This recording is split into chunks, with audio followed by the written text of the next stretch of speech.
Match number 33 IPL 2024లో 33వ match అనేది Mumbai Indians versus Punjab Kings మధ్య జరిగినటువంటి మ్యాచ్లో ముంబై ఇండియన్స్ గెలుపొందారు.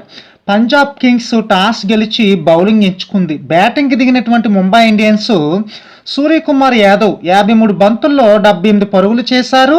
రోహిత్ శర్మ 25 బంతుల్లో 36 పరుగులు చేశారు.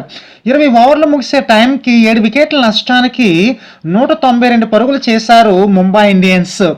ఇక పంజాబ్ కింగ్స్ బౌలింగ్ విషయానికి వచ్చేసరికి హర్షల్ పటేల్ వచ్చేసరికి 4 ఓవర్లు వేసి 31 పరుగులు ఇచ్చి 3 వికెట్లు తీసుకోవడం జరిగింది.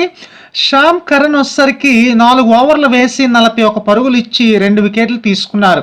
తర్వాత బ్యాటింగ్కి దిగినటువంటి పంజాబ్ కింగ్స్ అశుతోష్ శర్మ 28 బంతుల్లో 61 పరుగులు చేశారు. శశాంక్ సింగ్ వచ్చేసరికి 25 బంతుల్లో 41 పరుగులు చేశారు. 19.1 ఓవర్లోనే 183 పరుగులు చేసి ఆల్అౌట్ అయ్యి మ్యాచ్ ఓడిపోయారనమాట పంజాబ్ కింగ్స్.